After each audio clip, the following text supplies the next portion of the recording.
Il faut que tu prophétises encore sur un grand nombre de peuples et de nations et de langues et de rois.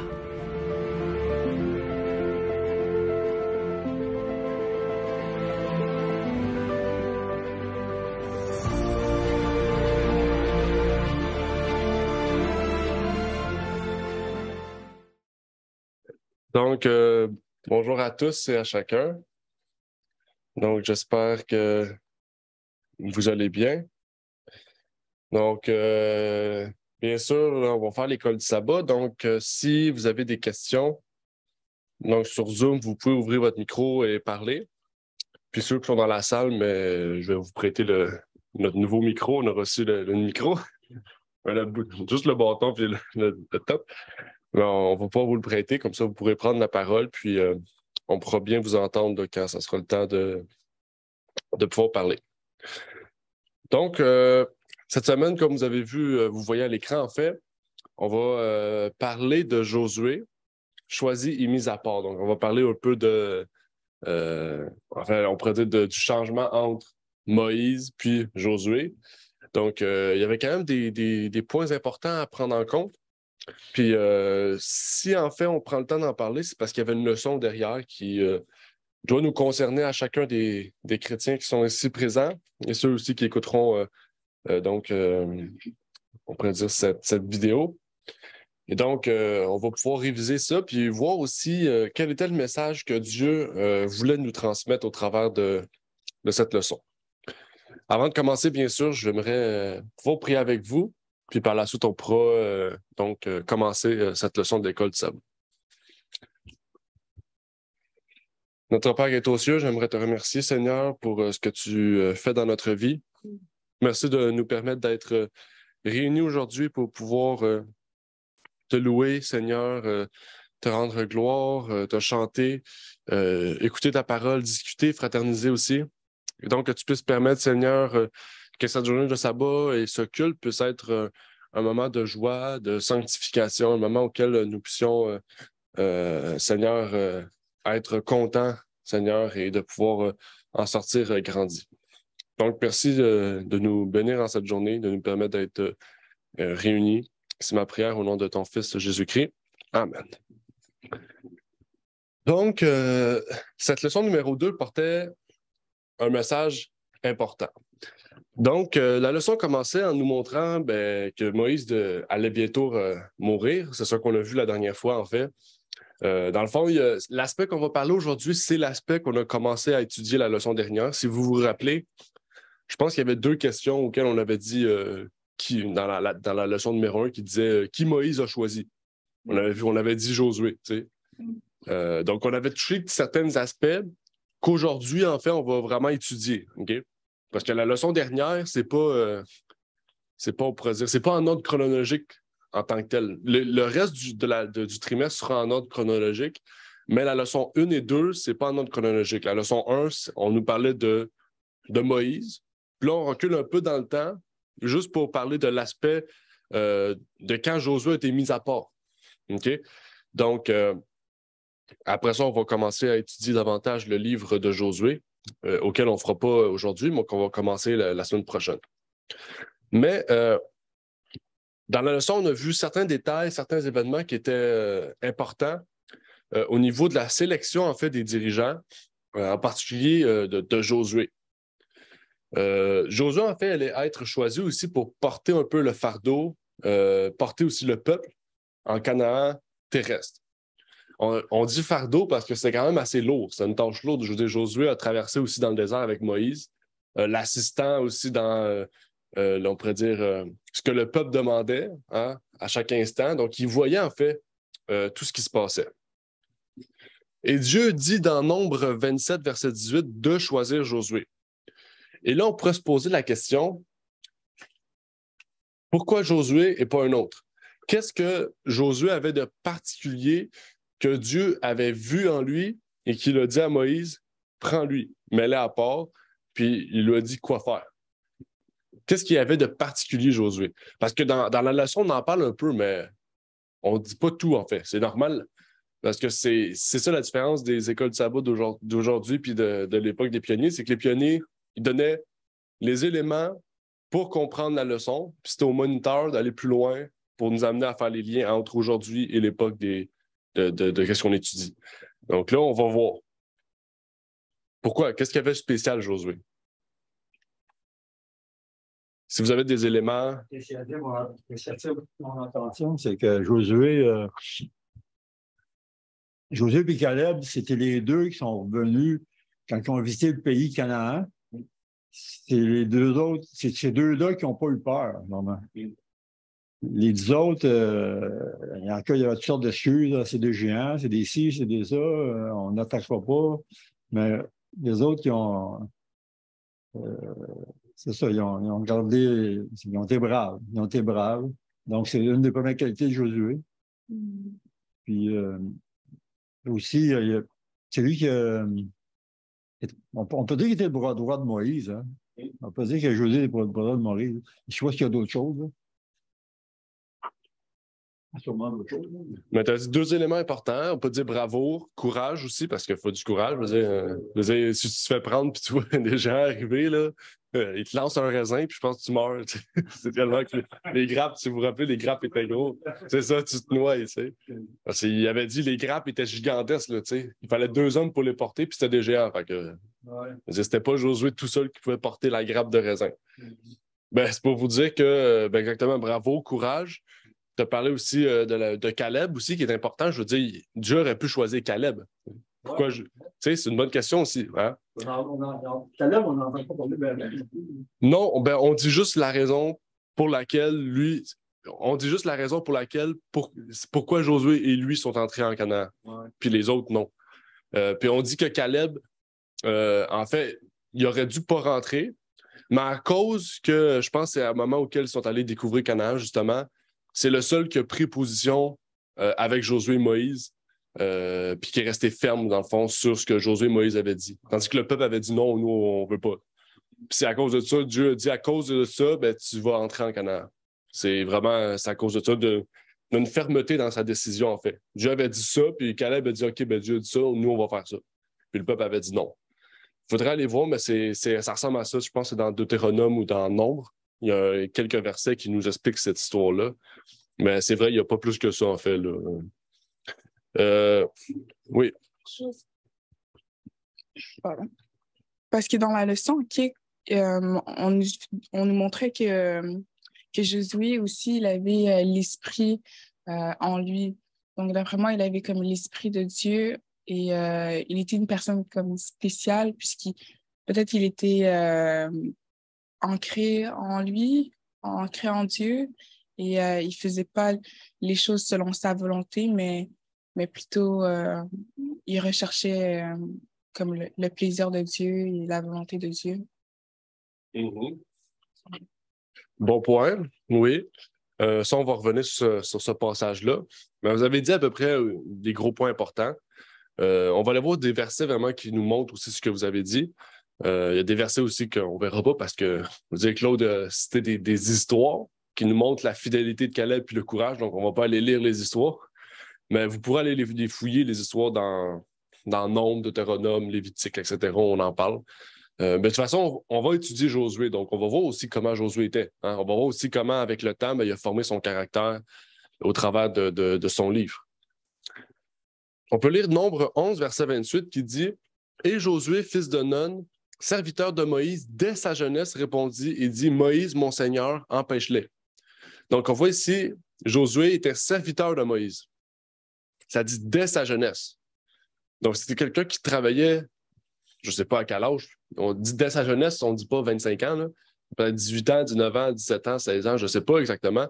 Mais dès sa jeunesse, un jeune âge, il était proche de Moïse. Okay? Puis on voit l'exemple aussi d'aujourd'hui. Hein? Dieu dit, par exemple, avec Timothée puis Paul. Hein? Timothée était très jeune, puis il a travaillé avec Paul. On voit que Josué a été formé par Moïse. Donc, son caractère, oui, il a déjà été formé par ses parents. Ses parents l'ont dû sûrement très bien former. Mais Moïse a pris le relais au niveau spirituel, puis aussi au niveau de sa formation de caractère en tant que leader aussi. Donc, c'est ça la différence. Caleb n'était pas dans ça aussi. Donc, il n'y avait pas ce caractère qui allait rester ferme face aux difficultés d'un peuple. c'est ça qu'il faut comprendre aussi. Des fois, on voit des gens qui ont une force de caractère, puis quand ils arrivent devant un groupement de personnes, de, je sais pas, 50, 60 personnes, là, ils font silence, ils ne parlent pas. Okay? Ils ne prennent pas position pour la vérité. Ça ne serait pas des bons dirigeants, en fait. Vous comprenez? Même s'ils ont une force de caractère, ils viennent timides quand il arrive une grande foule, quand il arrive de prendre position. C'est ça la différence, c'est que Josué, comme Moïse, en fait, si Dieu avait dit ça, puis le peuple disait ça, si Dieu disait A, puis le peuple disait B, mais Moïse disait, si vous n'êtes pas content, pas mon problème, mais Dieu dit A, on va prendre A. C'est ça, en fait. Il ne fallait pas dire, le peuple dit B, Dieu dit A, bon, OK, ben, on va faire A, B ensemble, puis on va faire C. T'sais. Non, c'est pas ça, en fait. Là. Puis c'est comme ça que Josué était. Dès sa jeunesse, il était avec Moïse. Donc, il était en formation. Il suivait les ordres de Moïse. Il a même été sur le mont Sinaï, une partie, pas au complet, mais c'est lui qui était le plus proche, même qui a dit, il n'a pas vu, mais il a dit, on entend des bruits de guerre, si vous vous rappelez. Je veux dire, c'était quand même, je veux dire, pensez-y, là. Les gens font la fête en bas, là, un veau d'or. OK? Ils sont en train de tourner à l'idolâtrie. Mais ça dit quoi? On entend un bruit de guerre. Je veux dire, c'est... Tu sais, il n'a pas dit, bon, on entend des cris de joie. Non, on entend un bruit de guerre. C'est pour dire que c'était vraiment cacophonique. Là. Un bruit de guerre, c'est pas beau à entendre. Tu sais, c'est quelque chose de fort, quelque chose qui... cacophonique, quelque chose de terrible. Puis Josué était là, puis en disant ça, mais c'est comme il a reconnu qu'il y avait un problème, en fait. Tu sais. Mais il attendait Moïse. Tu sais, il n'a pas pris position tant que Moïse n'était pas là, en fait. On a parlé de courage, de sagesse, de bravoure. Et dans Deutéronome 34, verset 9, on dit « Et Josué, fils de Nun, fut rempli de l'esprit de sagesse, car Moïse lui avait imposé les mains, et les enfants d'Israël lui obéirent, et se conformèrent à ce que l'Éternel avait commandé à Moïse. » Ça dit quoi ici? Ça dit pas que Josué avait l'esprit avant d'être imposé les mains. Okay? C'est ça qu'il faut préciser, c'est que Josué a reçu l'esprit quand il reçut l'imposition des mains, rempli de l'esprit de sagesse. Mais ça, c'est un point important, en fait. Parce qu'il n'aurait pas pu recevoir l'esprit s'il ne serait pas prêt, en fait, à ce rôle-là, en fait. Parce que Dieu l'avait choisi, et que ses mains furent imposées, ça démontrait que son caractère était prêt, apte à recevoir Jésus en lui, en fait. Okay? C'est ça, en fait. C'est la même chose pour nous aujourd'hui, hein? Avec Paul aussi. Paul imposait les mains à ceux qui étaient baptisés parce qu'il était prêt à recevoir Jésus. Hein? C'est pour ça que le baptême, c'est un geste important. Le baptême, c'est la démonstration qu'on a ouvert notre cœur à recevoir Jésus. Mais ça ne veut pas dire que dans 5 ans, on ne va pas fermer notre cœur. Hein? Il faut comprendre. Okay? Le baptême, on pourrait dire, c'est une validation qu'on est prêt à marcher avec Jésus puis de commencer notre marche chrétienne, en fait. Peut-être de la continuer, mais vraiment de rechercher davantage. Maintenant, on a vu la personne de Josué. On comprend qui il est, on voit un peu son caractère. On ne nous dit pas beaucoup de choses aussi à son propos comparativement à Moïse. Mais ce qui est intéressant ici, c'est que Dieu lui a demandé d'être consacré. Puis ça, c'est un aspect important. Consécration. Hein? C'est quelque chose qu'on parle aujourd'hui aussi quand on parle d'anciens, de pasteurs, de diacres. Donc, l'idée de consécration, c'est pas quelque chose de nouveau. Okay? C'est pas quelque chose qui existe depuis l'époque chrétienne. Ben ouais, c'est exactement, ça existe depuis l'époque de l'Ancien Testament. On consacrait les rois, les prophètes, on pourrait dire ici les pasteurs, hein, parce que Josué, c'était un rôle de pasteur. Moïse, c'était un pasteur. Hein. Un pasteur, c'est quelqu'un qui dirige des brebis. Hein. Moïse était un pasteur, on pourrait dire. Mais il était soumis au pasteur des pasteurs. Hein. C'est ça que la Bible dit. Le pasteur des pasteurs, c'est Jésus. Mais Moïse est un pasteur, Josué est un pasteur. On pourrait dire de cette même chose. Est-ce que la consécration au temps d'Israël est la même aujourd'hui? Est-ce que la structure ou la façon dont c'est fait, c'était la même à l'époque de Moïse qu'aujourd'hui? Ou est-ce qu'il y a des parallèles qu'on pourrait faire, mais il y a des différences aussi qu'on voit? C'est ça la question, en fait. C'est une question assez spécifique, mais la leçon a pris le temps vraiment de nous parler de ça, donc c'est important d'en parler. Oui, vas-y. Moi, je penserais, comme je dirais que c'est quand même pareil, puisque dans la leçon, si je me souviens, ça nous montrait que la personne qui consacrait la personne devait exprimer, comme devait dire toutes les tâches, les instructions, tout ce qui devait être fait. Et c'est de même quand une personne aujourd'hui est consacrée, on va lui apporter toutes les instructions. Voilà, il faudra que tu fasses ci. Maintenant, ta nouvelle tâche, c'est ça. Et exemple, j'ai pas vraiment d'exemple, mais comme faudra que tu t'occupes des gens de l'église, que tu ailles comme énumérer les tâches. Et ça, il le fait devant comme toute l'assemblée qui aura cette personne comme à la tâche. Oui. C'est comme on le voit aussi de même aujourd'hui. OK. Oui, bon point. Est-ce qu'il y avait d'autres points? Sinon, ben, on va aller voir quelques textes là, importants. OK, imposition des mains. On pourrait dire présent. On peut passer devant le sacrificateur. Oui. Oui, exactement. Éléazar, Passer devant le sacrificateur. Ici, c'était Éléazar. Exactement, oui. Sacrificateur, on peut dire pasteur aussi, ou OK, par exemple. Ouais. Ben, c'est ça, là, c'est différent parce que Moïse, parce qu'à l'époque, ça, c'était différent. C'était Moïse qui était le dirigeant, puis il y avait les sacrificateurs. Mais quand Moïse puis Josué sont morts, il n'y a pas eu d'autres personnes qui ont remplacé la tâche de ces personnes, vous comprenez? C'est après Moïse, parce que Moïse puis Josué, leur but, Dieu les avait choisis spécialement pour les amener en Canaan. Après ça, quand c'était fait, c'était arrêté. Tu sais. Après ça, c'était les sacrificateurs qui dirigeaient le souverain sacrificateur. C'était lui qui s'occupait de la charge. Okay? Ça, c'est en attendant qu'il y ait les rois et tout, puis que là, il y a un pouvoir civil et religieux. Mais exactement. On voit ici 3 points importants qui étaient soulevés, qui est mis en parallèle aussi dans les 2 cas. De un, il y avait l'imposition des mains. L'imposition des mains, on le retrouve dans Nombre 27, verset 23, 1 Timothée 4, verset 14. Donc, 1 Timothée 4, 14, c'est le texte auquel Paul dit à Timothée, tu as reçu l'imposition des mains par le conseil des anciens. C'est ça qu'il dit. Okay? Donc, c'est pas exactement les mots, là, mais c'est très proche. Le deuxième point, c'est présentation d'instructions. Nombre 27, 19, 1 Timothée 3.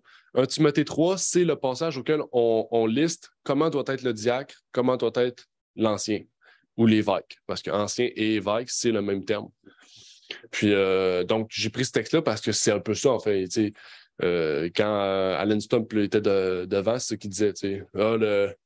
L'ancien est marié d'une seule femme, ne boit pas de vin, etc. Il liste comment il est, comment il doit être. Puis, en fait, s'il y a un problème là-dedans, ben, quelqu'un va se lever. Puis, il dit après ça les tâches aussi qui vont être faites. Okay?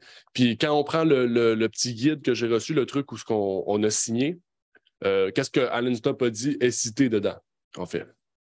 Donc, c'est pour vous dire, en fait, qu'on retrouve la même chose, en fait. Moïse est allé devant l'Assemblée, puis il a dit comment doit être la personne, qu'est-ce que sera ses tâches, pour être sûr que tout le monde sache, en fait, quelles sont ses tâches, pour qu'il les respecte, en fait. Et le troisième point, exactement, c'est ça, devant l'Assemblée et les anciens, parce qu'ici, à ce moment-là, il y avait quoi? Il y avait le souverain, sacrificateur, puis il y avait les sacrificateurs, puis il y avait Moïse qui était là aussi, puis qui donnait les ordres, en fait, pour ces choses. Mais Moïse puis Josué, on pourrait dire, Moïse et Josué, c'est la préfiguration de ce qui va être remis par la suite dans la sacrificature. Hein? Parce que c'est la même chose. Les sacrificateurs étaient mis à part devant le peuple et l'Assemblée. Je n'ai pas trouvé de texte dans le Nouveau, mais il y a l'exemple de, par exemple, Paul et Barnabas avec Pierre. Si vous vous rappelez, Pierre et, je ne me trompe pas, c'est Pierre et Jacques. Non, je pense pas, mais je sais que c'est Pierre qui l'ont mis à part, en fait. Qui avait mis à part Paul et Barnabas. Donc ça, c'est les 3 points qui étaient soulevés au niveau, en fait, de l'imposition des mains, de la consécration, de la mise à part d'un ouvrier, en fait, à l'œuvre de Dieu. Et, en fait, tout cela démontrait, en fait, qu'il y avait un ordre et une discipline, en fait. C'était pas cacophonique, là. C'était pas bon, ben, tu vas être pasteur, bon, ben, on va aller dans une grotte, puis je vais te mettre pasteur, tu sais. C'était public, c'était un acte public, un acte qui avait des témoins. C'est ça qui est important, c'est d'avoir des témoins, des preuves que tout cela est fait.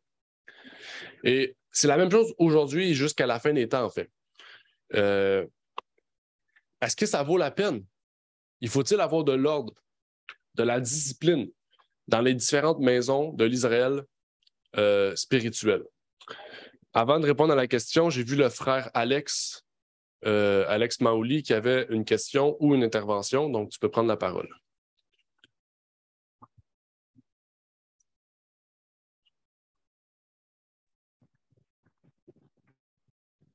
Est-ce qu'on m'entend? Oui. OK. Je voulais poser une question au niveau de la consécration. Selon la Bible, combien y a-t-il de consécration pour consacrer un serviteur de Dieu? Combien de fois doit-on le consacrer? Par exemple, si on consacre un diacre, il est une fois consacré pour toujours, ou bien c'est après, s'il veut devenir un ministre de l'Évangile, étant consacré, qu'on appelle diacre, on doit le consacrer encore pour qu'il soit ministre. Voilà un peu cette question que je voulais poser. Mm-hmm. Oui, une très bonne question. Donc, la question, c'était de savoir...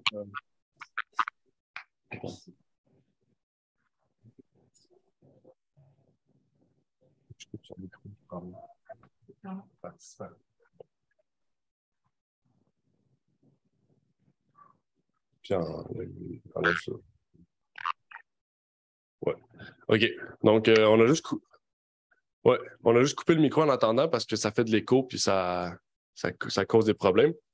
Donc, la question de frère Alex, c'était de savoir quand une personne est consacrée, est-ce qu'il doit réêtre, mais en fait, être reconsacré, par exemple, pour être ancien, reconsacré pour être pasteur, reconsacré pour être apôtre, etc.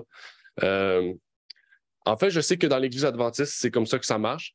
Quand quelqu'un est consacré diacre, il doit être reconsacré ancien, pasteur. Dans le manuel d'Église, c'est comme ça que c'est écrit. Je sais que pas tout le monde respecte le manuel d'Église, mais ça doit être respecté normalement, en tout cas, du moins. Mais dans la Bible dit que, en fait, tout comme il y a un seul baptême, OK, il doit y avoir une seule consécration. Dans le sens que, par exemple, quand on donne notre vie à Jésus, normalement, c'est une fois. OK? Mais il y a des exceptions dans le sens que, par exemple, il peut avoir un rebaptême quand quelqu'un s'est éloigné de Dieu puis qui se ramène, revient à Jésus. Il peut se refaire baptiser. Est-ce que ça veut dire que c'est mauvais? Non. C'est la même chose pour une consécration aussi.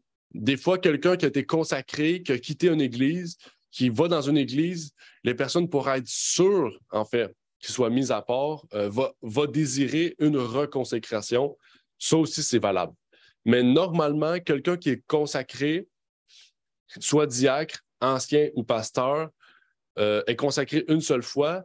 Et c'est l'Église, dans le fond, qui choisit quel devrait être le poste de cette personne, que devrait occuper le poste de cette personne-là. Donc, quand je dis ça, c'est que, en fait, un diacre sans brebis, un ancien sans brebis, puis un pasteur sans brebis, ne peut pas faire son œuvre, son travail. C'est logique, hein? Parce que, habituellement, un diacre, un pasteur, puis un ancien, c'est des personnes qui s'occupent d'un troupeau. S'il n'y a pas de troupeau, il ne peut pas faire son œuvre. Donc, en fait, par exemple, je peux prendre mon exemple à moi.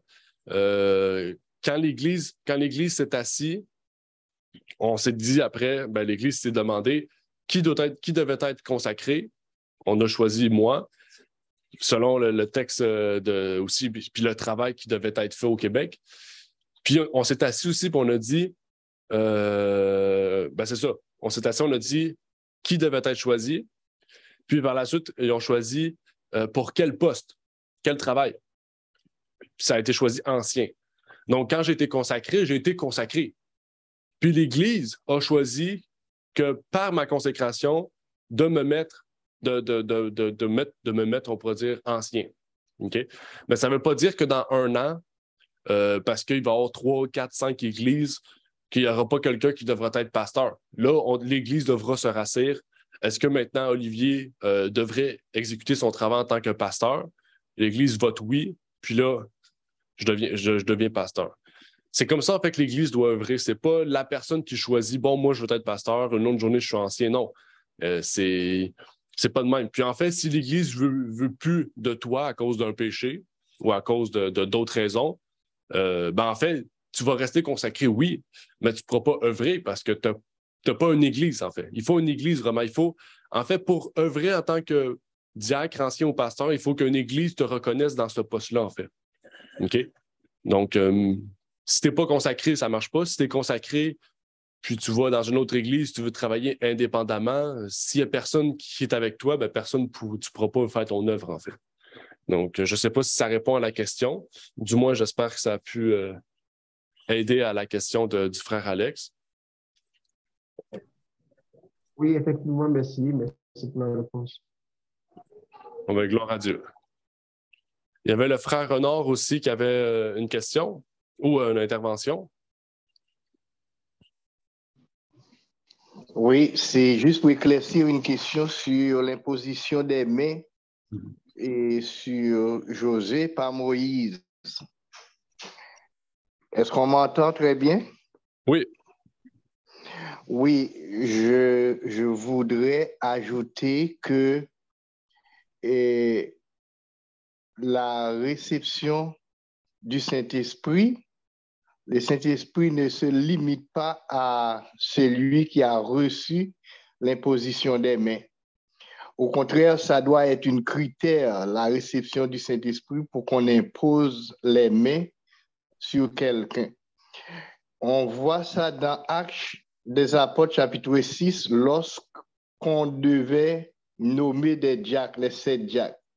Les conditions parmi lesquelles que quelqu'un doit recevoir l'imposition des mains, il faut qu'il soit rempli d'Esprit Saint. On ne va pas imposer les mains sur quelqu'un qui n'a pas reçu de l'Esprit Saint et de sagesse. Ça peut confirmer son autorité, ça peut conférer une certaine autorité à la personne pour dispenser sa fonction, mais la personne doit être remplie du Saint-Esprit pour qu'on impose les mains sur cette personne-là. D'après Actes chapitre 6, verset 3 et tous les chapitres, c'était des gens qui étaient remplis du Saint-Esprit qu'on devait consacrer pour la tâche qu'ils devaient remplir. Ouais. Oui, amen. Effectivement, même pour compléter ce que Renard a dit, ça montre aussi qu'une personne doit être baptisée pour être mise à part, en fait. Ça montre ça aussi parce que les gens qui faisaient leur préparation au baptême dans le sens qui voulaient se faire baptiser, c'est des gens qui recevaient une partie du Saint-Esprit aussi parce que Dieu, quand quelqu'un qui n'est pas chrétien puis qui commence à comprendre la parole puis qui accepte Dieu, c'est quelqu'un qui a reçu nécessairement l'Esprit pour comprendre. Mais quand il se fait baptiser, on voit dans la Bible que les gens, souvent, après le baptême, ils recevaient le Saint-Esprit. OK? Ou ils recevaient une imposition des mains pour recevoir le Saint-Esprit, sans être consacrés. Donc, qu'est-ce que Renard dit, j'appuie clairement parce que, justement, les gens qui étaient baptisés, ils recevaient le Saint-Esprit. Donc, ça les amenait à rendre bon témoignage dans l'Église. Puis, par la suite, s'ils devaient être mis à part, mais à être mis à part, donc, comme Renard a dit, à pouvoir vraiment donc mieux faire son œuvre. Puis ça, c'était une grosse distinction de l'époque de Moïse, en fait. Parce qu'à l'époque de Moïse, le Saint-Esprit n'était pas déversé de la même façon qu'à l'époque chrétienne, hein, parce que Jésus n'était pas venu. Donc, c'est ça, ça aussi, on pourrait dire c'est une grosse différence qu'il y avait entre les deux. Est-ce que tu peux enlever le petit écran? S'il vous plaît. Merci. Donc, exactement, est-ce qu'il faut de l'ordre et de la discipline dans les différentes maisons de l'Israël spirituel? Donc, je vais vous laisser répondre, mais après ça, on va discuter. Est-ce qu'il faut de l'ordre et de la discipline dans les différentes maisons de l'Israël spirituel? La réponse est oui. Bon, c'est correct, c'est cool. La réponse est oui. Oui, OK, ici on dit oui. Puis j'en doute pas aussi que les gens sur Zoom vont dire oui aussi. Puis là, peut-être vous dites pourquoi j'ai dit les différentes maisons. Hein? Parce que l'ordre et la discipline commencent dans les maisons respectives à chacun d'entre nous. Hein? Pour que l'Église puisse être en ordre, OK, il faut qu'à la maison, ça soit en ordre. Hein? Tu sais, on en parle souvent. Si un pasteur est en désordre, si on va chez un pasteur ou un ancien ou diacre, puis tout est en désordre, mais la façon qu'il va gérer l'Église, ça va être le désordre. Hein? Donc, si tu vas chez, je sais pas, un dirigeant, puis tu vois son lit n'est pas fait, il y a de la vaisselle partout, il y a de la poussière partout, ça traîne. Tu rentres pour aussitôt, ton nez commence à couler là, parce que tu as tellement de poussière. Tu sais, il faut se poser des questions sur la façon que l'Église est gérée. Puis c'est pour ça que j'ai écrit les différentes maisons. Parce que c'est ça, en fait, l'Église va être gérée de la façon dont les gens gèrent leur demeure, en fait, au niveau d'organisation puis discipline aussi. Et c'est ça aussi la différence, c'est que aujourd'hui, on a encore plus de bénédictions, pas de gracieuseté, mais on va pas dire de bénédiction parce que aujourd'hui, on vit sous la grâce et non plus sous la loi. Puis aujourd'hui, on est dans une nouvelle alliance et non pas l'ancienne. Donc, il y a encore plus de bénédictions aujourd'hui qu'auparavant, en fait. Donc, aujourd'hui, on doit être encore plus strict que l'était l'ancien Israël, en fait. Quand je dis strict, c'est pas avec des lois, en fait. C'est juste avec l'ordre, avec la discipline, avec la gestion de notre argent, de la quoi? L'importance devrait être... Oui, l'importance devrait être encore plus grande, puis on devrait encore plus se mettre à cet ordre-là parce que, justement, il y a encore plus de grâce, plus de bénédictions qu'il y en avait auparavant. Puis c'est ce qu'Ellen White dit dans Service chrétien, un livre que je vous encourage à lire, parce que je l'ai feuilleté récemment, puis c'est vraiment un livre complet, là. Récemment, on parlait de la formation, c'est quoi déjà? La formation au ministère personnel. OK? Ben, le livre Service chrétien, il se rapproche de la formation d'un ministère personnel. Ça se rapproche beaucoup. Puis vraiment, c'est un livre très bon. Puis il dit comme suit. Dieu veut que nous prenions des leçons d'ordre et de discipline par l'étude de l'organisation parfaite dont il fit bénéficier qui? Les enfants d'Israël au temps de Moïse. C'est qu'est-ce qu'on fait en ce moment? On étudie ça. Peut-être pas l'ordre et l'organisation et tout, mais on va toucher cet aspect-là. Et on voit vraiment que par l'entremise de Moïse et de Josué, il a pu établir un ordre parfait, c'est-à-dire ordre parfait.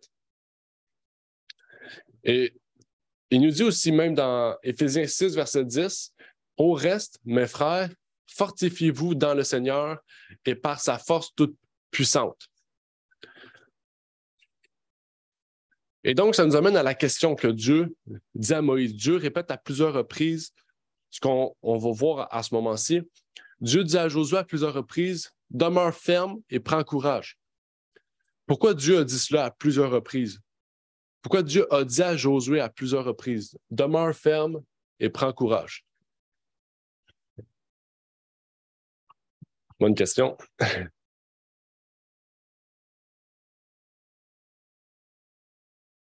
Qu'est-ce qu'il y avait?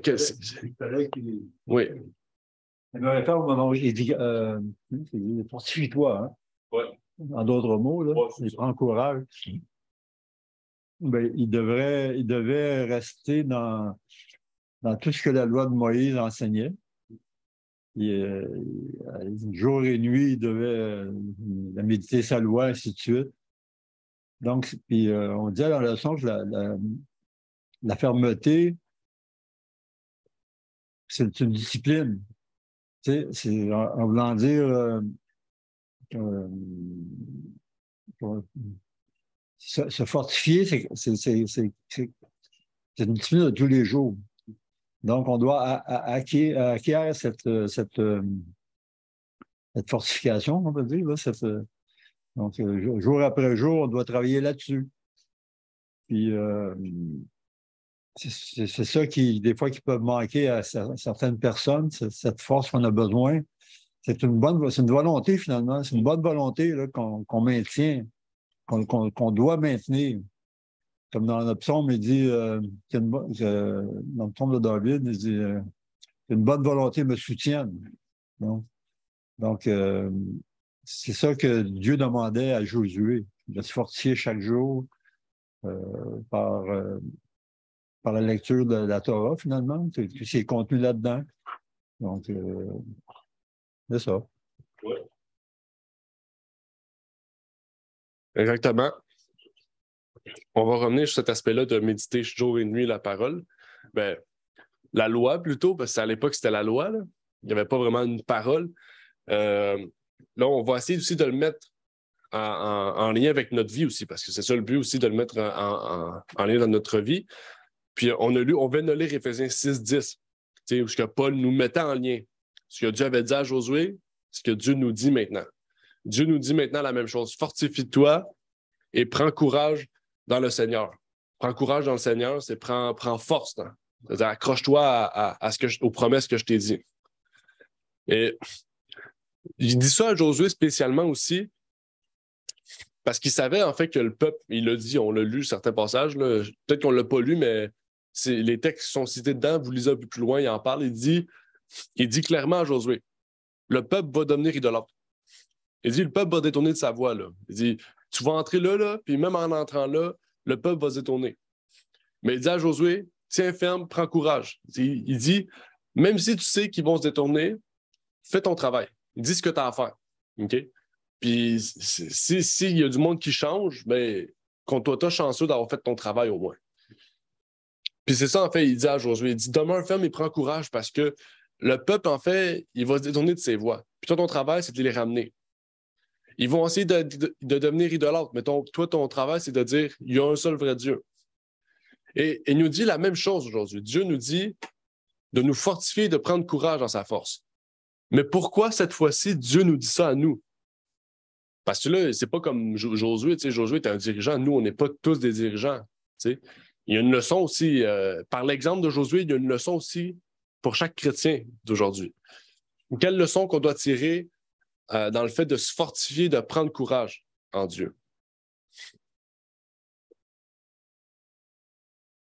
Ça, c'est une autre question. Puis pour vous aider un peu, rappelez-vous d'Éphésiens 6, verset 10. Éphésiens 6, c'est quoi le mot en anglais? C'est quoi le purpose? Le purpose?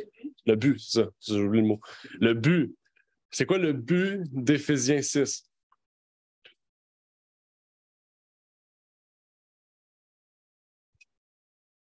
Là, si tu vas voir, tu vas le trouver facilement. Là. OK, tu vas te détourner. Ben, tu peux aller voir, là, ça ne me dérange pas. C'est sûr que vous allez voir, vous allez trouver tout de suite. C'est quoi le but? C'est quoi qui était caché derrière Éphésiens 6?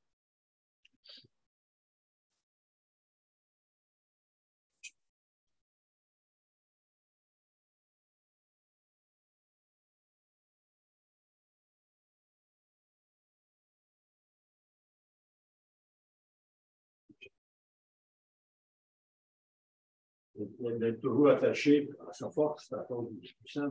Oui, d'être toujours attaché à Dieu. Est-ce que c'est aussi comme avec les versets dans l'Apocalypse qui dit prends ta couronne afin que personne ne la prenne, comme assure-toi de l'avoir pour pas que personne te la prenne. C'est comme prends courage, sois fort, comme ne te détourne pas, reste au but, comme afin que tu puisses l'atteindre sans te détourner. Ouais. C'est comme aussi la femme de Lot qui s'est retournée en regardant la statue de sel. Mm-hmm. Oui, la femme de Lot. Elle a fait trop, elle était trop, comment je pourrais dire, quand tu n'es pas concentré, elle était pas concentrée aux choses de Dieu, elle était à la parole de Dieu et elle s'est détournée en regardant. Et c'est peut-être pour ça que Dieu nous appelle de nous fortifier, de prendre courage afin qu'on puisse atteindre au but et qu'on ne se détourne pas, qu'on ne soit pas déconcentré par les autres choses de l'ennemi. Mm-hmm. Oui. Ben, bon point. Vous avez parlé de garder courage, là, rester ferme à Dieu. Ça fait partie aussi du fait de méditer jour et nuit aussi. Hein, c'est un tout. C'est pour ça que je dis qu'est-ce que Josué est arrivé, c'est un peu différent parce que Josué, c'était physique. T'sais. Vraiment, eux, ils allaient prendre des idoles, puis les regarder au lieu de se tourner vers Dieu. T'sais. Ils allaient vraiment se détourner de sa loi, obéir à leur cœur plutôt qu'à la loi. Nous, c'est un peu différent parce que nous, notre aspect est plus, comment on pourrait dire, spirituel, mental que physique. Okay? C'est ça, en fait, la différence. L'Ancien Testament est tourné vraiment du côté physique. T'sais. Ah, tu commettais un péché, tu mourrais. Aujourd'hui, tu commets un péché, tu ne meurs pas, on est encore en vie. Sauf que notre condamnation est plus tard. Elle, pour l'instant, est spirituelle, notre condamnation. On ne le sait pas. On le sait dans notre cœur, mais physiquement, on ne le voit pas. Mais bientôt, on va l'avoir physiquement si on ne se repent pas. Puis c'est ça que Dieu dit. Éphésiens 6, c'est le chapitre qui parle de l'armure du chrétien. Hein? L'armure du chrétien, c'est l'armure ou les armes de Dieu. Okay? On parle de l'armure du chrétien. C'est les armes que Dieu nous a données pour vaincre, en fait, les démons. Okay? Vaincre les entités spirituelles. Même vaincre les gens qui annoncent un faux message de Satan. Les hérétiques, les faux prophètes, les faux Christ.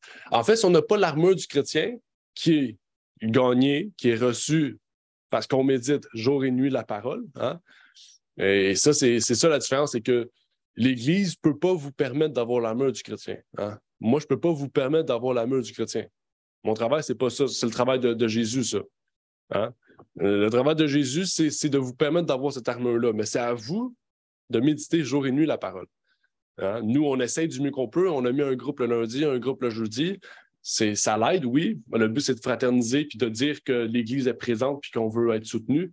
Mais personnellement, on doit prendre part, chacun d'entre nous, à la méditation de la parole jour et nuit. C'est un travail personnel.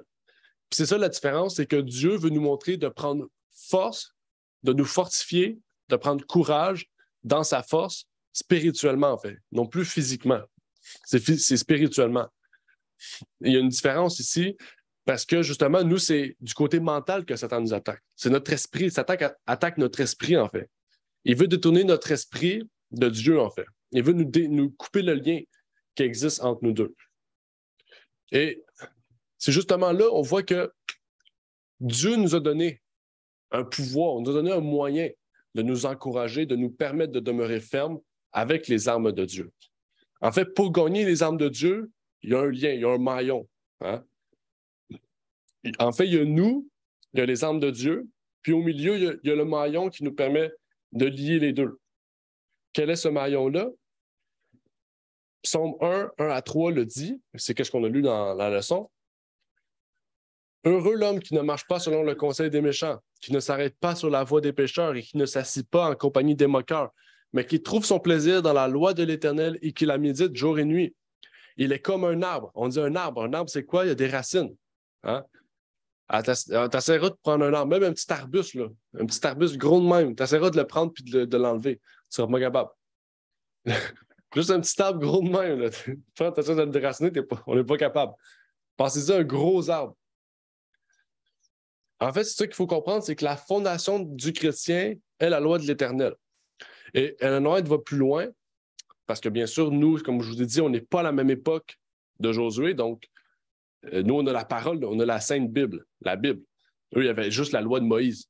Okay? Donc, nous, on peut méditer dans la parole de Dieu, en fait.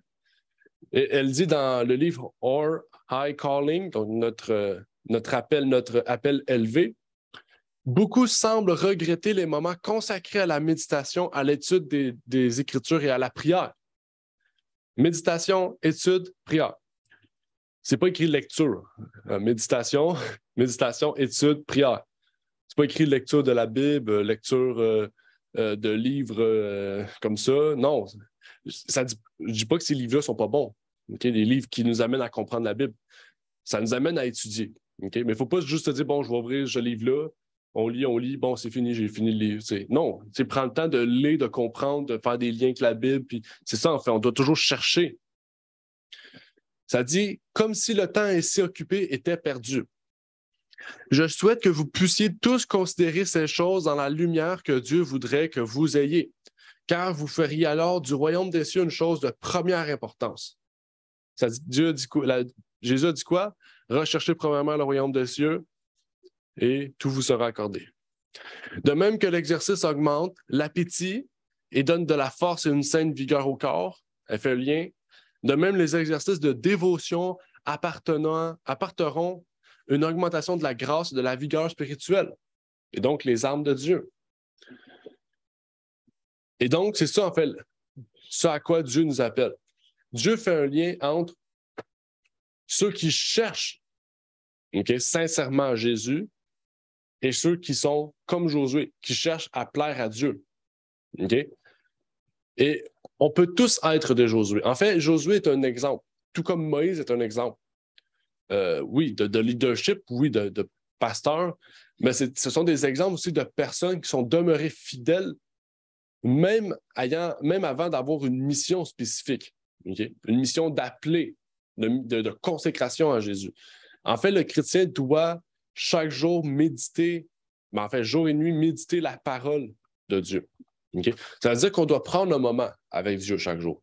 On doit prendre un repas spirituel. On doit prendre un moment, tout comme Ellen White le dit, tout comme on fait de l'exercice, puis ça nous donne faim, mais en fait, on étudie la parole, puis on en veut plus. C'est ça, en fait. C'est un peu ça le lien, en fait. Elle a fait un bon lien. C'est presque une parabole. Hein? Presque une parabole. Et ça nous amène vers la fin, parce que là, j'ai dépassé mon temps, à l'appel du jour. Dieu veut que nous soyons des Josué qui se consacrent à son œuvre et forment leur caractère par les anciens décrits dans la Bible et ceux qui sont dans l'Église. Et ça, c'est un point important. Quand on est dans l'Église et qu'on voit des personnes qui sont, ça fait, je sais pas, 60 ans qui sont chrétiens, 80 ans ou 40 ans, comme des personnes de haute expérience, comme Claude, ça fait 40 ans qu'il est adventiste, c'est des personnes qui ont une expérience. C'est des personnes que, quand on a des questions, pas seulement sur la Bible, mais sur l'expérience de vie chrétienne, on doit aller vers ces gens-là, prendre des exemples. C'est ça qu'Ellen a dit. Aller vers les anciens de l'Église. Les anciens, c'est pas juste des dirigeants, hein, c'est des personnes aussi qui ont une expérience de vie. On doit aller vers ces gens-là, puis prendre des conseils aussi. Hein, parce que, justement, à cause de leur vécu, ils peuvent nous donner des bons conseils en plus s'ils sont dans le Seigneur. Donc, c'est un conseil que un conseil que je vous conseille de faire. Josué, c'est ça qu'il a fait. Josué travaillait avec Moïse. Je ne sais pas combien d'années il y avait de différence, mais il y avait beaucoup d'années. Moïse, dans l'Israël, quand il a commencé le voyage, il avait 80. Puis lui, ça dit qu'il était dans son jeune âge avec Moïse. Donc, Josué avait peut-être 20 ans, exemple, puis Moïse 80. Puis il a appris de Moïse. Donc, c'est pour vous dire, en fait, que Dieu nous appelle à aller vers ceux et celles dans la Bible, qui ont de l'expérience, Moïse, Josué, on lit Jésus, on lit Paul, et d'aller vers ceux dans l'Église aussi qui ont une expérience, puis auxquels ils peuvent nous donner des bons conseils à propos de notre vie, notre relation chrétienne aussi. Donc, c'est l'appel du jour. Dieu nous appelle à cela. J'espère que ça vous a permis aussi que cet appel-là puisse vous en faire part en cette prochaine semaine. Donc, que Dieu vous bénisse.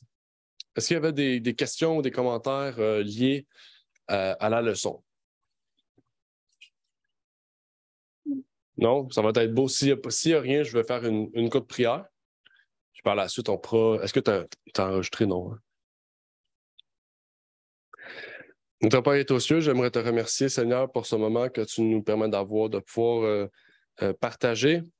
Seigneur, cette leçon de l'école du sabbat, cette révision, puisses-tu nous bénir en ce début de semaine, Seigneur, auquel nous aurons à étudier aussi cette leçon en cette nouvelle semaine, et que tu puisses nous transmettre une autre leçon, Seigneur, importante, un message auquel tu veux que nous mettions en pratique dans notre vie, Seigneur, puisque c'est le but de l'école du sabbat, de vraiment nous ressourcer dans ta parole, nous transmettre des histoires de vie auxquelles nous puissions aussi tirer des exemples et de l'expérience au travers de cela, Seigneur. Puisses-tu nous bénir chacun d'entre nous? C'est ma prière au nom de ton Fils Jésus-Christ. Amen. Amen. Merci d'avoir écouté cette vidéo. Si vous désirez rejoindre l'œuvre au Québec, veuillez nous contacter. par email à asjh1889 de Terrebonne à commercial@gmail.com et via Facebook à commercial ASJH1889 de Terrebonne. Merci à vous.